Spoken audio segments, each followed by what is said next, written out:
Hi, I'm Mauricio Schiller and you're listening to The Schillering Hub, a podcast gathering hospitality professionals from around the world to talk about what hospitality is and what it isn't, and their lives, the innovations, and the ideas that set some businesses apart and others not.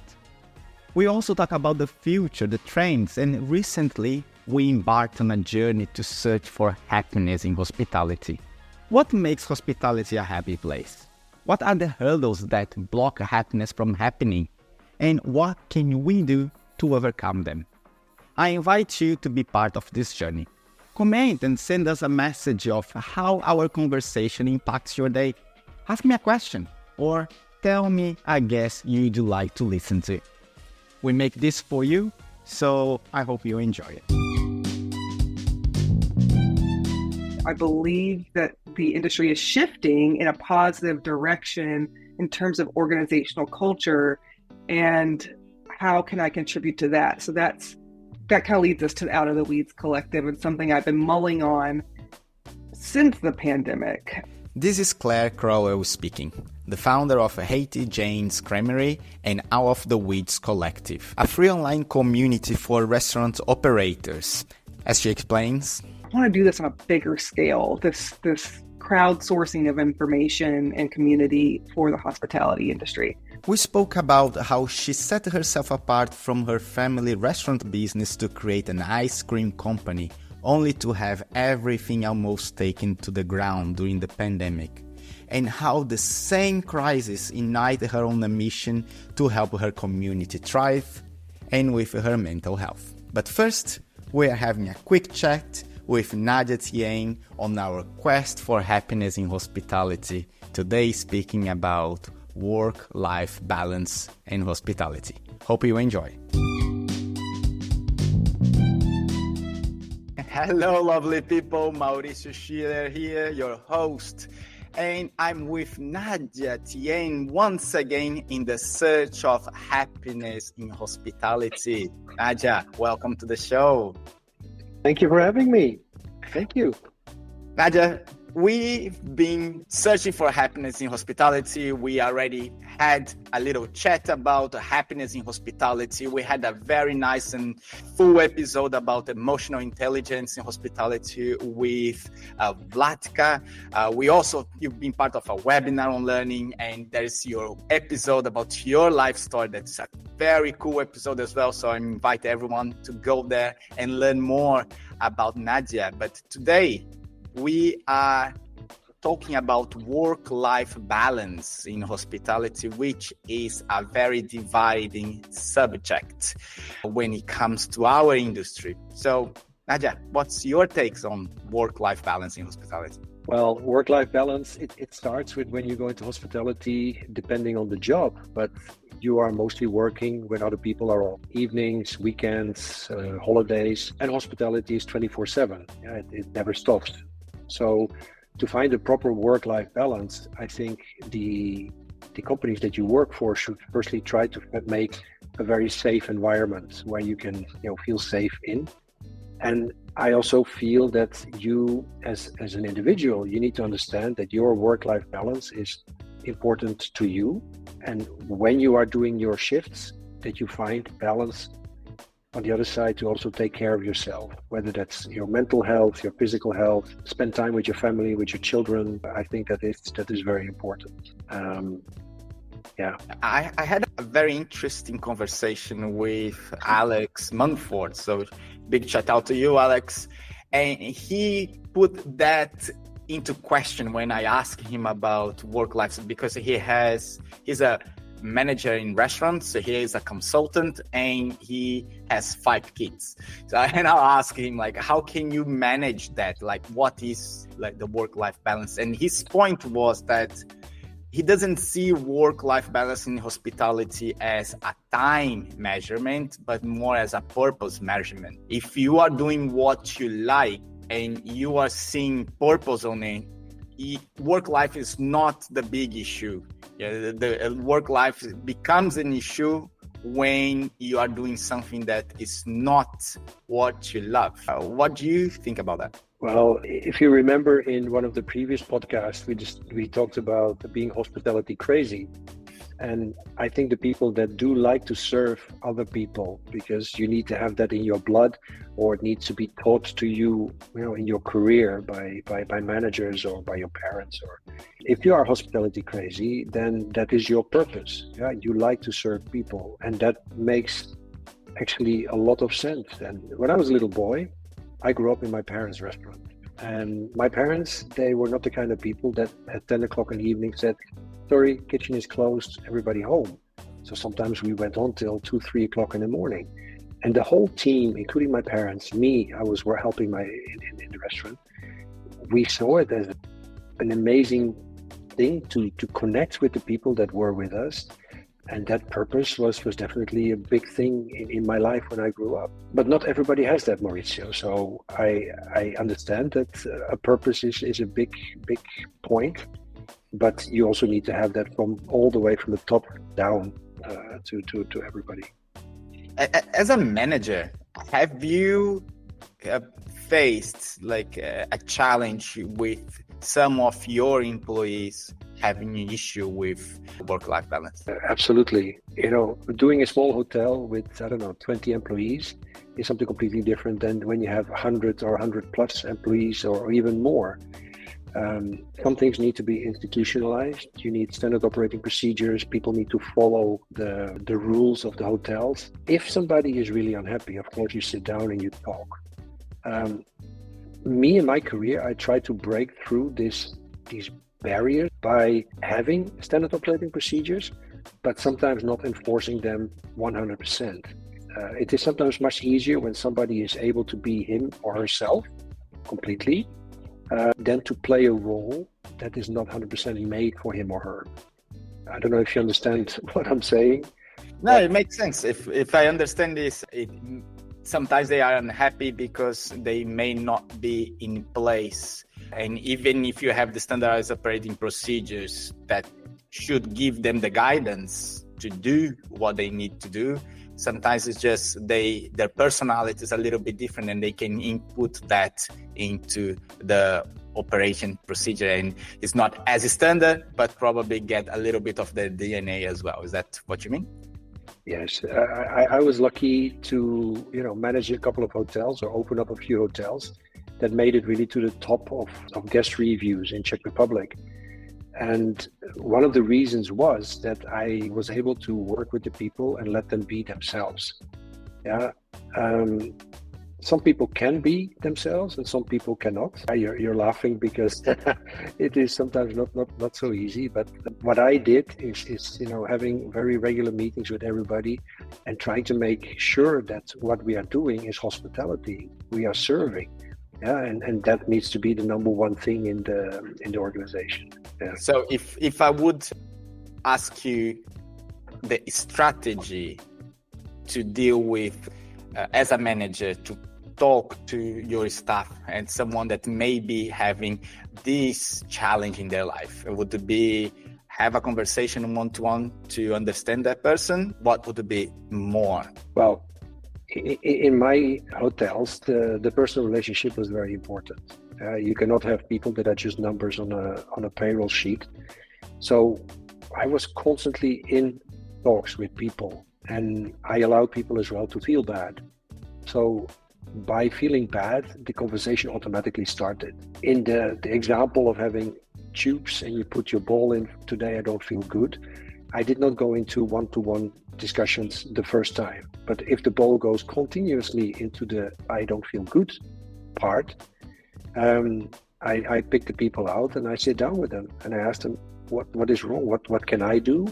How can we help each other? Unfortunately, Mauricio, life is a constant flow. It's a river that never stops and it goes into a certain direction. And you have moments that life is not treating you very well, and you need to be understanding to it. And hopefully, because I am a boss, I am an employer, I'm able to do something for that. So for me, the discussion is really the most important. Awesome, Nah-Dja. Thank you very much for sharing your experience, your way of seeing life, because you are an inspiration. So thank you. I remember I was part of the educational roundtable the other day, and just as watching. And one of the directors of the schools were saying that for the first time in their life, they had that conversation of work-life balance in a hotel, and was a month or so ago, because probably in his company, nobody was allowed to complain about work-life balance. And now people just don't care. So what I think that's a very important message for everyone out there is like, work-life balance may not be in the discussion board for a very long time, but probably has been an issue for a lot of people. And we need to find out just the strategies on how to understand them, but also make them understand what hospitality is. Did I get it right? I think so. I understand it. The taboo of, okay, you need to do your job and maybe shut up if things go bad. I think that is long gone. And I think that we all need to open up and be open for people's problems as well, because everybody has them. And the better and the sooner you deal with it, the better your hospitality, your hotel or your restaurant will become. Nah-Dja, that's why I have you here. Thank you very much for once again. And we still have so many more little chapters about searching happiness in hospitality. And I will see you next time. Hey, yo, lovely people. Thank you for joining us today. And I hope that my weird accent won't put you off, because you will not want to miss out on learning more from our guest today. She is the founder and CEO of Hattie's Jane's Creamery and the mind behind All of the Weeds Collective, a free online community for restaurant operators.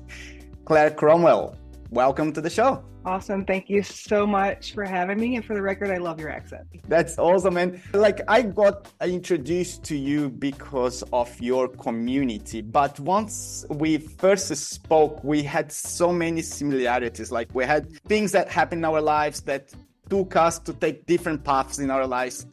But it always started for you with a family business as well. So I want you to share with our listeners a little bit about your story. Yeah, absolutely. I, like a lot of us, I did grow up in a family business. My father bought a country market outside of Nashville, Tennessee. When I was 11, I started helping out there. When I was 12, just odd jobs, and officially worked there through all of my teenage years, and went to school for completely different things and did not anticipate staying in hospitality, and came back and started helping out in more of a leadership capacity while I was trying to figure things out. And I just got drawn in. It's like a light bulb went off that this isn't just my family thing. This could be a career. And we were gearing up for growth. Then we had 2 restaurants and we're thinking about a 3rd. And I wanted to be a part of that. And I was for, oh my gosh, over a decade. We went from the 2, and by the time I left to focus on my business, we were up to 10, I believe, restaurants in 2021. And I had started my own business back in 2016, the ice cream business, Hattie Jane's Creamery, which you mentioned, and felt post-pandemic, it was time to focus on its growth and see what I could do with that as well. That's also, and what did you study that you said that was something completely out the curve? So I have a degree in French literature and language. Wow, that's super cool. Yeah, and a minor in anthropology. So, and so teaching was really the direction I was headed. And ironically speaking, is what I get to do in a completely different way now, is continue teaching. 100%. The learning how to teach is probably one of the most important skills a human being should invest on, right? Because it doesn't matter how much you know, it matters how much you can share. That's awesome story. And you said that post pandemic things changed, right? And it changed for a lot of people. What happened there for you? What was that change for you? Yeah, the pandemic was a huge shift for everybody, and especially in hospitality. And we were handling the temporary layoffs of about 500 employees. And meanwhile, my business, Hattie Jane's, was being run by my two other business partners, Autumn and Rana, really took the reins there and helped it survive. If it had been left up to me, it probably wouldn't have. If I were being completely honest, I owe the business to them. And because of everything else I was dealing with, and just also, homeschooling a young child at the same time. So I felt after that, a lot of things happened that now I reflect on that the pandemic brought forth was, just kind of a reevaluating what I wanted to spend my time on. And also that I felt like Hattie Jane's needed time and more time than I was able to give it to really be a founder and CEO and pour myself into it so I could see it blossom and grow to what I believe it can be. And then coupled with that, I also started thinking about, I've been in this industry for 20 plus years. I've gone through a lot of transitions, and I believe that the industry is shifting in a positive direction in terms of organizational culture. And how can I contribute to that? So that kind of leads us to Out of the Weeds Collective, and something I've been mulling on since the pandemic. The little spark came from a conversation I had on a local podcast. Literally, I think the first few weeks of the pandemic, I had made a Google Doc where I just started dumping all of the information I was getting as far as the pandemic went, and shared it with a whole bunch of local restaurateurs, because we were all, you went through it. Every day was different, and there were resources coming our way, all of these things. So that circulated, and I ended up on a podcast because of that. And I just thought, I want to do this on a bigger scale, this crowdsourcing of information and community for the hospitality industry. Wow, that's super powerful, right? Like getting from a moment of kind of despair, but trying to help the community around you to get this idea that crowdsourcing for the moment with business suffering would be something that could not only help, but actually help you as well. As I understood, it seems that it was a powerful thing for you to keep in line and keep healthy. Laying off 500 employees must be a very hard thing to go through. Personally speaking, we had to lay off here about 70, and I was heartbroken. So I kind of don't know how you feel about that, but how that community helped you to go through this moment. Yeah, absolutely. It was heart-wrenching. I don't think I slept for that first week. And just thinking particularly about our employees that may not speak English as their first or a native language, and that how they were surviving. I just couldn't really fathom it, and it was so scary for everybody. And that community of restaurateurs, whether it be managers, chefs, operators, whoever, there was just a lot of, I loved hopping on that Google Doc and seeing you have those little icons across the top of who all is live on the document, and people were just adding to and commenting various things. And of course, also we were calling each other and trying to get a grapple on how are you doing this, and what are you doing with your food, and how are you supporting your employees. And I think that's so important, because we are all in this together.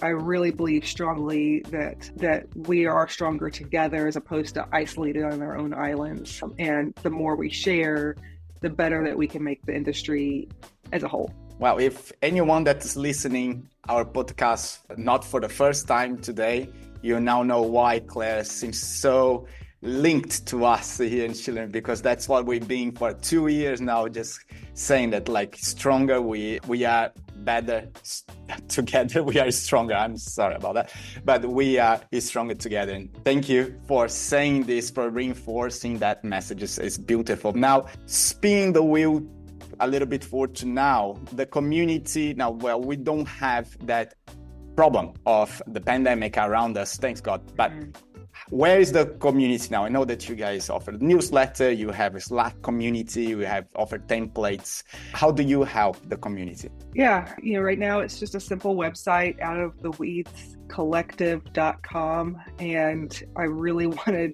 I am a full-time operator. I wanted to build something very simple for me and accessible for others. So there's a website you go to and you join now. It is free for active operators. I am trying to keep the platform pretty much operators only at this time when we build before we involve affiliate members, but there's an interest list for that. And it's a Slack community. It is a Google Drive library that is just basically open. And we just launched a newsletter a few weeks ago. And within that library are templates and adding to that weekly and talking to others about how we can make that better. But it's as simple as that. And I saw that yesterday you actually shared a nice template about how to interview a chef. And I love that. I even reposted that because I thought it was so cool. If as a restaurant operator, I would be expecting to see templates like this, like to hire, or it's financials as well, like inventory, or what I would be expecting to get there. Yeah, right now, I mean, honestly, I'm culling through. I've been on Google Drive for probably a decade, and I've got so many things. I'm just kind of culling through my own personal files, kind of generalizing them and putting them on there. But there's budget template. There are some guides too, not just templates, like how to do interviews, some best practices, and then here are some questions that you can ask with the fill in the blank name and all of those things. We also have some things on company values and how to engineer those and growing from there. Those are just to name a few things off the top of my head. That's great. What's the main questions that are coming from restaurant operators right now? What they are worried about? I think that in general, it's mostly people related. How can we recruit and attract and retain and build a better culture? And I sense that we're a little bit better off than we were in 2021. It felt like the workforce was pretty decimated. And I don't know if that's how it was in your area of the world, but it was here, not only in Tennessee, but it was just kind of a conversation across the nation. And a lot of that is frankly because, when you held us up to corporate style, office style jobs, it was a tough comparison. So I do think one of the positives out of the pandemic, and it's a double-edged sword, of course, is that we are seeing a shift towards how can we create a more attractive companies and more attractive work cultures. And I think that that's a good thing. It's the same here. We are going through the same issues. Human resources, definitely the main problem that's happening in Europe. The question here is that a generation thing? Like, is this the new generation that is not as keen on serving and being at service and making people feel the way, like dealing with people? If that is the problem, or the problem is just the past of the industry and how unstable we got. So the discussion here is in between those two. I don't know if something that you are. Yeah, no, I have a unique take on that. Being an ice cream entrepreneur, I hire a lot of teenagers. So really even before they would get into a traditional hospitality. And I personally find them to be amazing and hard workers and committed. And I don't see necessarily personally an issue with a generation gap. What I do see is maybe less tolerant for bad workplaces. And I don't know that that's necessarily a negative. Of course, you could have the conversation about, paying your dues. And there is a certain, I am 1 foot in, 1 foot out. I was raised very old school. I was raised like, we were hard workers and we worked long hours. We were building a family business. We were the ones that were pulled out of bed at 5 a.m. when somebody was sick. So on the other hand, I went through the stress and overwhelm of working the 80, 100-hour weeks, trying to build a career. And so I think that I appreciate the next generation for being a little bit more thoughtful about how they want to spend their lives.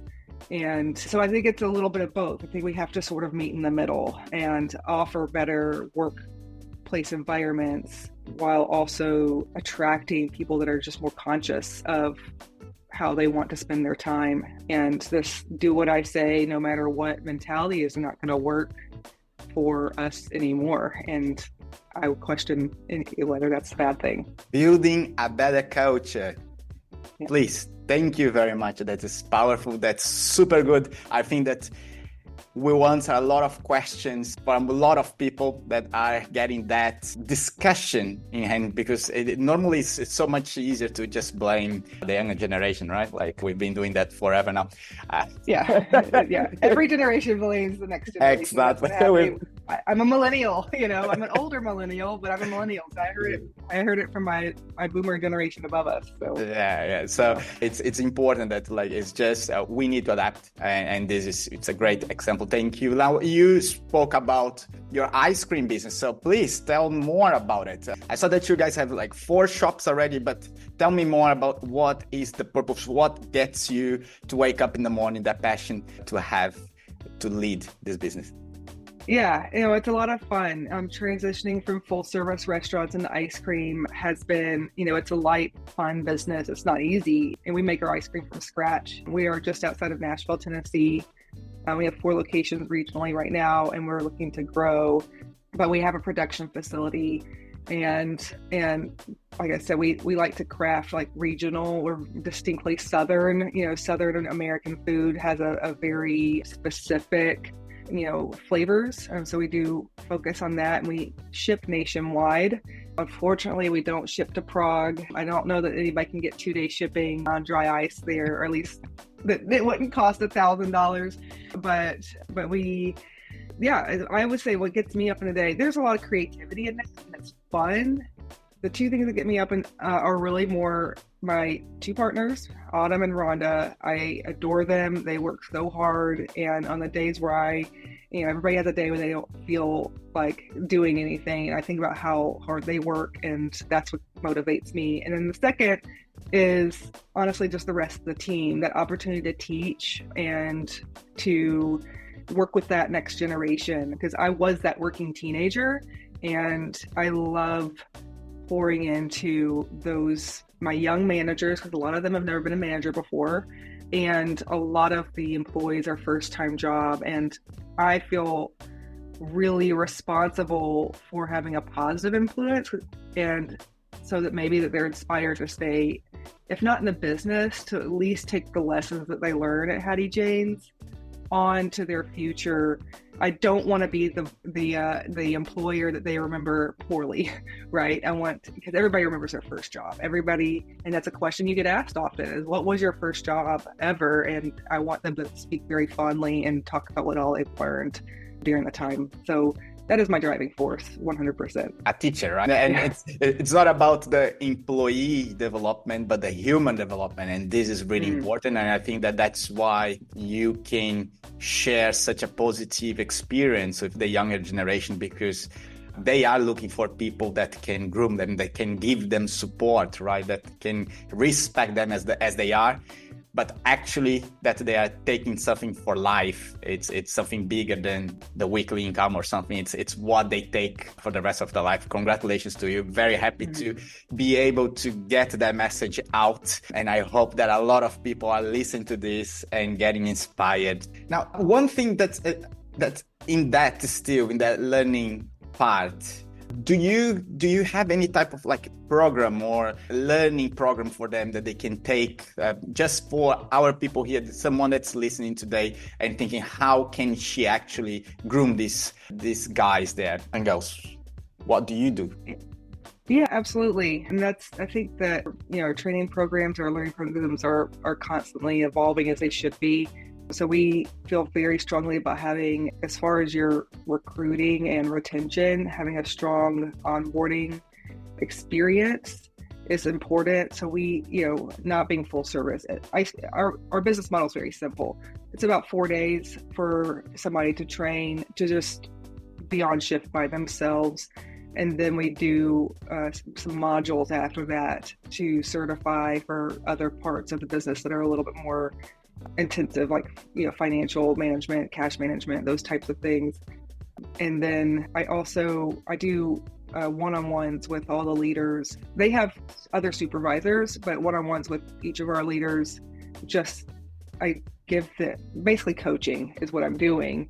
And we just do it since multi-locations is a little tricky, not being centralized in one business. So we usually do it virtually, and it's their private time to really ask me anything or to problem solve together. We host all of our training on a Google site. So it's mobile responsive, and that is where we are building sort of a learning hub for Hattie Janes. And I have a vision of how I want that to evolve, where they can kind of give themselves their own raises by completing certain certifications and whatnot. So that's what we're looking forward to building in this next 6 months or so. That's awesome. I'll share after we finish. I'll share something with you as well. But to get to the last bit of our chat, because now we're going to talk about the future. All right. It's a game that we like to play here. I think that's very amusing. I don't know what my guests think about it, because predicting the future is of course, it's not the goal. The goal here is to brainstorm and get some ideas out, because what we thought when we started this is like, if we ever get to 100 episodes, and then you can always skip to the last bit and just get what people think about the future and hear from 100 people what they think about the future, you may get some ideas for your own business, for your own purpose. So that's why we do that. And the idea is, what do you see as our industry or as business? Where are we going for the next 5 years or 10 if you want to? I think that potentially, I just saw a post recently, somebody was claiming sort of like the death of full service restaurants or, whatever it was. And I have a strong pushback against anything that just is like, this is over, when it's been such a, I think that's a bit dramatic. I do believe we'll see fewer but better in terms of full service. And because we are leaning a little bit heavier into fast casual, but I also think that we'll see the restaurant industry strengthen organizational culture and hopefully catch up a little bit to other industries. And I think that's crucial for our survival in terms of just massively recruiting people into this as a career is essential for sure. And I hope in terms of out of the weeds that we see that evolve and become more of a comprehensive hub where we offer some other resources, some courses, and just helping. I really focus mostly right now on that entry-level manager, or people are going through like, oh my gosh, what have I got myself into? Stress over time management, stress over the workload that they didn't know was behind that position until they got in that position. So I'm hoping that we can kind of peel back some of that and help people get through that period of time that is really hard on managers. That's great. That's inspiring. It's refreshing to hear such ideas, because we are trying to do the same with the hotel side. So it's great. I think that we have a lot to actually talk and maybe find some things together. But getting back here to the podcast, if you could share something that would be like the most valuable thing for a restaurant owner today from our chat, what that would be? I really believe strongly in community, finding your community, whether that is a neighboring restaurant or hotel in your case, people that are in the same boat as you. It could be on Out of the Weeds Collective in a digital space or in your community, but find those people that you can feel some camaraderie with, understand that you're not alone, because you can get really isolated when you're working in our industry, because it's all consuming, right? And hopefully we're kind of shifting away from that, but finding that community to lean on, to ask the questions, to say, hey, how are you doing this? How are you handling? Have you ever dealt with this? 9 times out of 10, you'll find out they're struggling with the exact same problems you are, and you can problem solve together. Thank you. That's awesome. Let's work in communities. I remember, just to link up, when we built Schillering was exactly because of that, right? We were in the middle of COVID. The family here was quite, of course, we are all desperate because that's our livelihood, that we didn't know what else to do. And I couldn't find anyone to talk to because nobody wants to share, right? It's really competitive. It seems that the industry struggles to get together and find solutions together, at least before. I think that we are shifting away from that now, but it was really, really hard to find someone to talk to and ask the question, how do you do that? That's why I started connecting with other markets. That's why I started connecting with America, Canada, because, okay, I'm far enough. Tell me what you do, because I'm far enough. It won't create any problems, right? Absolutely. And that's why I do think I love knowing my neighbors, but the digital space does give you that distance where you don't feel like we're competing for the same employee market or we're competing for the same customer market. And so it feels a little bit more anonymous and a little bit safer to ask the hard questions. I have a very small group of people here locally that I feel I can ask them anything and they can ask me anything, and I'm going to tell them pay rates, things that I wouldn't normally feel comfortable because I know that they're going to reciprocate and be private. Whereas digitally, you can be a little bit more, like I said, anonymous, and you can ask those without necessarily dealing with that wall that's up when you're protecting your own business. Claire, that was a fantastic talk. Thank you very much for joining us. Thank you very much for opening your heart and talking everything that we've been doing. How can our listeners contact you, join the community, or buy an ice cream? I really appreciate the time, and I'm so honored to speak. I love speaking to like-minded people. So outoftheweedscollective.com is where you can get the newsletter and join if you want to, or sign up for the interest list for affiliate members. And if you are in the United States, and the contiguous United States, I'm sorry, Alaska and Hawaii, that we can ship to you at Hattie Janes, JANES, Creamery.com. Awesome. I'll put all the links on the description of the podcast, of course, so everyone can connect with you. Thank you once again. It was a pleasure to talk to you. And I wish you the biggest success moving forward, and we will stay connected and we will have a lot. Awesome. I look forward to following. Thank you so much. Bye.